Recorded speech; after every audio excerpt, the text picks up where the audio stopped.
Aqui, quem garantiu a impunidade do Lula foi o Sérgio Moro. Assim, o a jeito pretexto de ser severo, o próprio do Padilha vai ser meu entrevistado agora, um puta de um artista genial e tal. Agora toda a mídia dizendo, olha aí, o herói, gravatinha borboleta, homenagem da Globo toda hora, é o homem que agora acabou com a impunidade dos grandes, não sei o que e tal. Eu digo, oh meu Deus, tanta ilusão, o céu não é perto. E quantas vezes eu dei entrevista falando isso, mas rapaz, é uma coleção. Hoje essa internet é um céu. Antes, rapaz, eu não tinha chance de falar. Essa internet é a melhor coisa que o planeta Terra já inventou. Porque sumiam comigo. Agora não, eu estou aqui, falo e está falado. E tem gente pra caralho vendo. Tem. Amanhã é o Padilha, hein? Tô ansioso. Amanhã é o Padilha. Puta de um artista, extraordinário artista. Agora, ele, como todos nós brasileiros, queríamos acreditar que tínhamos um herói.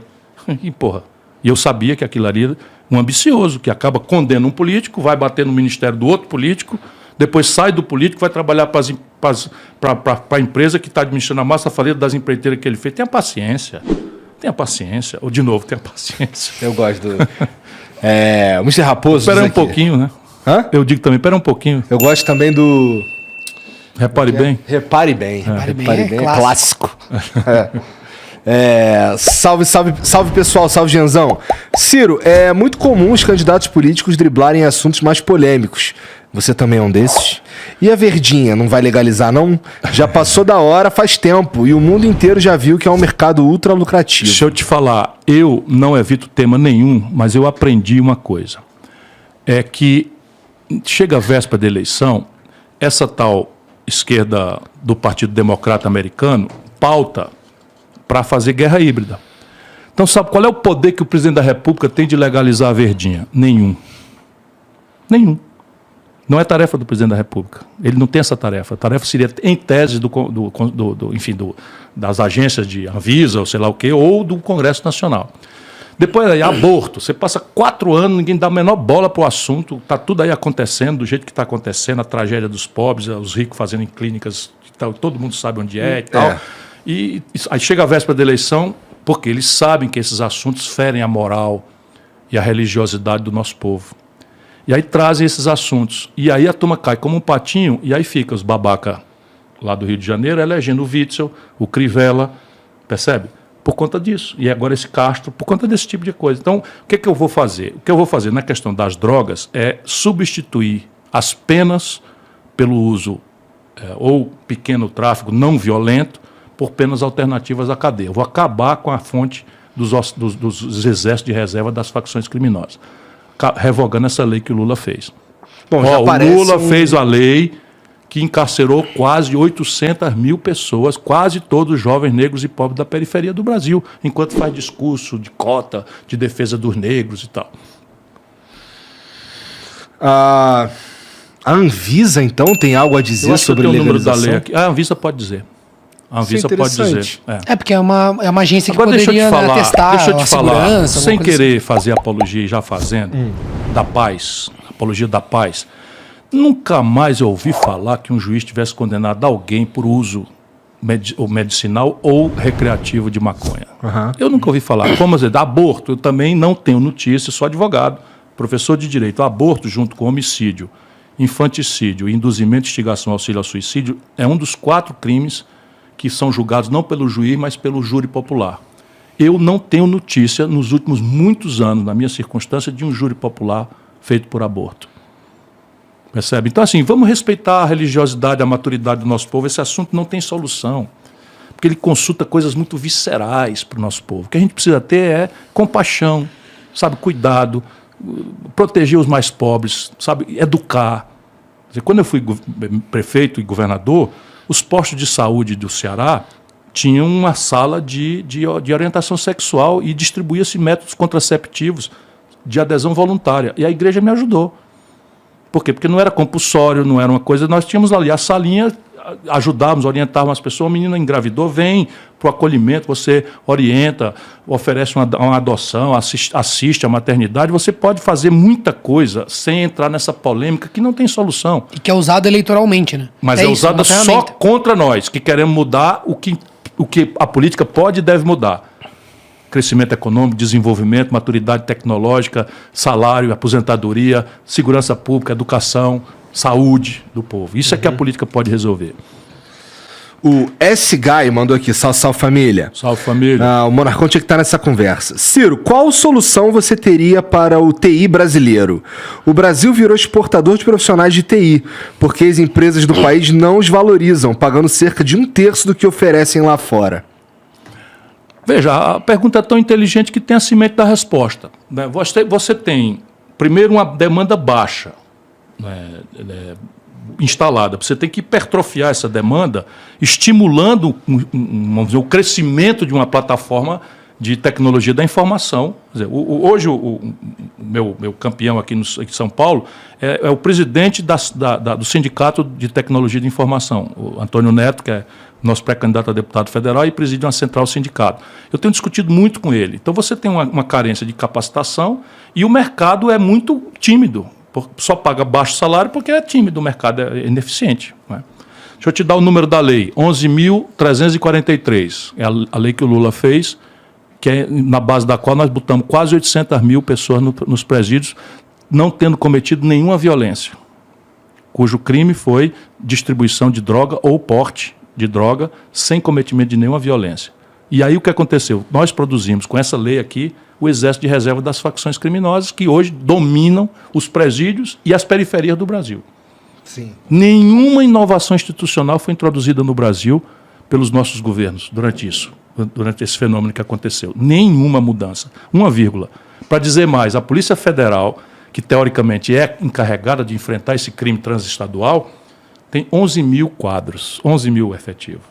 Isso é mais ou menos 1/3 da Polícia do Ceará, só para você ter uma ideia do disparate em que a administração pública brasileira se encontra. Bolsonaro só perverte tudo, só agrava tudo e só mentiu que ia resolver. Mas isso aí vem de trás. É velho. O Lucas Villette manda aqui. Olá, Ciro. Me chamo Lucas Garcês, moro em Santos, sou um grande fã seu. Gostaria de saber sua opinião sobre OVNIs. Caso seja eleito... Vou fazer essa promessa aqui. Se eu for eleito, todos os arquivos que houver na Força Aérea Brasileira e no Serviço de Inteligência serão divulgados. Alô, Bruno Bock. O meu sócio. Bruno Bock, Não tem conversa. Gosta dos... Não tem conversa. Isso aí é o seguinte, veja, se houver, não há nada, não há nenhuma evidência. Ciro, mas e se houver, hein? Você vai ler, você vai Evidência falar... não há. O que há são fenômenos inexplicáveis. Por isso que eles chamam UFO em inglês. Unidentified Flying Object. Então é um objeto voador não identificado. É a mesma coisa em português. Objeto voador não identificado. Então, que existe tudo será divulgado. Tudo. Não vai ter, no meu governo, esses cartões corporativos do Bolsonaro e meu, vai ser tudo. Acabou Público. com o negócio de segredo. Pô, e tal. 100 anozinho, pô. 100 anos ali. Vai acabar tudo. Não, pô, só 100 anos, só 100 anos. Ô, Igor, eu tava ouvindo um papo no Joe Rogan, inclusive, eles estavam falando sobre esses UFOs, né, tal. E aí eles estavam falando que podem ser drones. E aí, só falando que eu e vários amigos, a gente gosta de drones que a gente monta. A gente mesmo monta os drones. Que legal. A gente importa, né, as peças que não tem aqui e monta, né, e segue e tal. E são drones que chegam numa velocidade absurda e você tem uma precisão, porque você põe um óculos. Sim, de realidade virtual eu já vi funcionando. E eu aqui com o controle, eu tenho uma precisão que drones minúsculos que eu posso entrar em lugares. Eu tô gravando algumas coisas com drone, é maravilhoso. Mas se você quiser qualquer dica aí, a gente é ficcionado. Depois quero. a gente vai voar um drone junto. Mas eles falam que muitos desses objetos que nem o... Porque o que acontece? Imagina que o governo americano tem vários setores, né? Às vezes um que observa um fenômeno não identificado está observando um fenômeno que está sendo desenvolvido por outro setor do governo, secreto, né? Que não revelou aquilo, é o DIP, não lembro o termo lá, mas que está num nível abaixo. Então... Fica parecendo que é um OVNI, mas na verdade pode ser um drone de altíssima velocidade. Um extraterrestre, mas é um OVNI. Exatamente. Aqui não é um OVNI para quem criou, né? Para eles é identificado. Desses assuntos, sou curioso. E tenho, assim, tem o paradoxo de Fermi, né, que é o OVNI de natureza extraterrestre supõe inteligência tecnológica. E a suposição de inteligência tecnológica, tem um paradoxo de Fermi, cadê eles que nunca se apresentaram? Por que não se apresentaram e tal? Depois você tem... Graças a Deus nunca vimos nada, pra ser sincero. Meu irmão já teve... grandes filtros, a gente tem que sobreviver aos grandes filtros, né, Ciro? Nos ajude, por favor. Sim, claro. Se a gente não encontrou nada até hoje, quer dizer que a gente ainda não passou por essa grande barreira. Não, você tem algumas contradições assim, por exemplo, a questão do tempo e espaço. Isso é um assunto que me interessa bastante, sob o ponto de vista de astrofísica. Então, as distâncias são tão abissais que se você mandar um sinal para um planeta similar à Terra, que fica na constelação de Alpha Centauri, não é? isso vai demorar X anos-luz. E para receber, decodificar e mandar de volta, mais duplica, supondo que eles terão a capacidade de ler. Então, esse tempo é o nosso tempo de tecnologia na Terra. Por exemplo, o que é a tecnologia humana hoje? Vamos pegar da idade do bronze, da idade da pedra lascada para cá, nós estamos falando de 25 mil anos. O que é isso em relação ao tempo e espaço? Não é porra nenhuma. É nada. A Terra tem 4 bilhões de anos. E tem uma questão também que, dependendo da distância que se tá, nem se viajasse, a expansão do universo é maior do que o que você consegue transitar. Não, então você nunca conseguiria chegar. Supondo que a velocidade da luz é o limite. É intransgredível, é impossível. Agora, talvez pelos buracos de minhoca. Ih, caralho. E agora, tá aí um viés que eu jamais achei que a gente fosse Não, trazer pra cá. Eu estudo muito isso. Muito mesmo, eu gosto bastante também. Tem uma onda aí de uma galera que fala que talvez essa seja. O problema é a uma instabilidade do buraco de minhoca. Né? Então aí né? Assim, como é que se sobrevive essa viagem, né? Vamos criar aqui no Brasil a primeira cápsula. Tem que correr, né? Porque o Elon Musk tá nessa aí já. Cadê? Ele tava falando aqui dos OVNIs. Será abrir a caixa preta e liberar os arquivos confidenciais das 100%. Forças Armadas Gostei. e a BIM para a população? 100%. Gostei. Autografa meu livro, Cirão. Na hora. Mas cadê teu livro, porra? O Chagas mandou: Ciro, qual a importância estratégica dos Correios no PND? Absoluta. Repare, de novo, melhores práticas internacionais e a realidade física brasileira. Sabe quanto tempo demorou para os Correios estarem em 100% dos municípios brasileiros? 300 anos.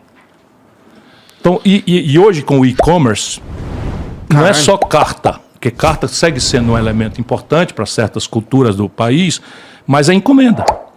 Então, hoje, você tem o seguinte: qualquer município abaixo de 30 mil habitantes, que é mais da metade dos municípios brasileiros, é inviável. E o Correio tem que ser estatal para quê? Para praticar subsídio cruzado. Eu cobro um pouco mais de entrega de encomendas em lugares, praças como São Paulo, Rio de Janeiro, Fortaleza, Recife, etc. Onde é mais simples. Para poder entregar, não é, em Ariquemes, em Rondonópolis e tal, que ainda são cidades grandes, mas estou falando das cidades menores ainda, né? Entregar na Meruoca, lá em Sobral, perto de Sobral e tal. Então, e hoje é tão eficaz, é tão eficiente os Correios, aí de novo, corromperam os Correios. O Lula entregou os Correios para o Roberto Jefferson roubar. E dali explodiu o escândalo do Mensalão. Desculpa, é o que aconteceu na história do Brasil. Eu estava lá. Eu vi acontecendo. Percebe? A imprudência deliberada, o conchavo, a falta completa de pudor, o patrimonialismo exacerbado. Entregaram o Correio para o Roberto Jefferson. O Roberto Jefferson achou que aquele escândalo do cara recebendo dinheiro, não sei se você lembra, está tudo na internet. E era o Zé Disseu que tinha armado para pegá-lo e tal, e resolveu atirar primeiro, e nasceu o escândalo do Mensalão, que deu cadeia para todo mundo. E não dá para esconder, aconteceu mesmo. O que máximo você pode dizer, que é no que eu acredito, é que o Lula, naquela altura, não sabia. Mas a partir dali, tudo ele está sabendo. Porque eu avisei do Eduardo Cunha, eu avisei do Eunício Oliveira, eu avisei, eu, Ciro Gomes, avisei, todos eles, pessoalmente. E quando ele contradizeu, eu fui em público e denunciei. Em público. Então, estou documentado para tudo isso. Então, não é um negócio de... Porra, será possível? Ô Ciro, eu tenho algo a dizer sobre isso, dessa questão do Correio, porque quando foi discutida a privatização, eu fui pesquisar, né? Porque foi um debate... Os americanos são estatal, olha aí. Quase não tem estatal nos Estados Unidos. Os Correios americanos são estatal. Mas eles têm também participantes competitivos, nós, né? Nós não proibimos, não. Ah, não, é claro que não, mas é que rola um... Aqui tem FedEx, aqui tem DHL, então, pode entrar. Cara, cadê que consegue entrar? Itapemirim entrou, se ferrou. Essa a questão. Eu não me lembro exatamente, mas eu acho que tem mais. algum instrumento... O Correio virou, desculpa te interromper, não, imagina. Os Correios viraram correspondente bancário para todo o Brasil.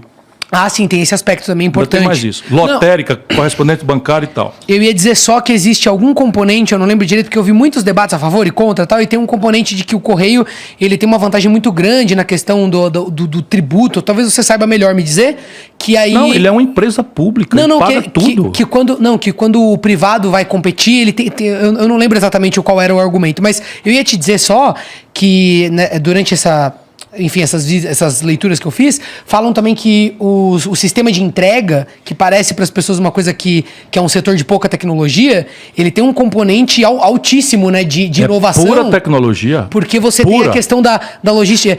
Nos Estados Unidos, por exemplo, eles têm umas coisas que, assim, se você compra um adaptador, por exemplo, ele chega no centro de distribuição local, e aí você não quer mais aquilo, você cancela, antes daquilo retornar, ele com sistemas de QR Code, ele fica ali, ele vai... Vai para outro que vai encomendar. Então tem toda uma... que ainda não se aplica no Brasil, pelo que eu entendi. Mas está avançando muito. Inclusive teve uma melhora significativa, viu? Sim. O aplicativo do Correio agora deu uma atualizada. Eu sei. E agora pelo CPF... E tá dando um lucro, rapaz. Tá Sim. dando um lucro impressionante. Não, eu tô só fazendo essa ponderação porque as pessoas também, às vezes, têm o Correio como uma coisa... Não, é tão primário o Correio e tal. Petróleo, por exemplo, eles ficam com esse papo de privatizar desde o governo Fernando Henrique. É aberto, não tem mais monopólio legal. O monopólio da Petrobras é físico. Por que ninguém vem aqui fazer uma refinaria? Está aberto. Só querem comprar o que está instalado. Para quê? Para ficar com o monopólio. Eu acho que o argumento para privatizar o Correio é semelhante ao argumento que usam para privatizar a Petrobras, que é eliminar a possibilidade de corrupção. Sim, mas isso é que tá. Nós temos uma companhia de água e esgoto do Ceará, que é estatal, faz subsídio cruzado, garante, sabe... vai buscando a universalização do sistema de abastecimento d'água e de saneamento, e não tem notícia de corrupção nenhuma.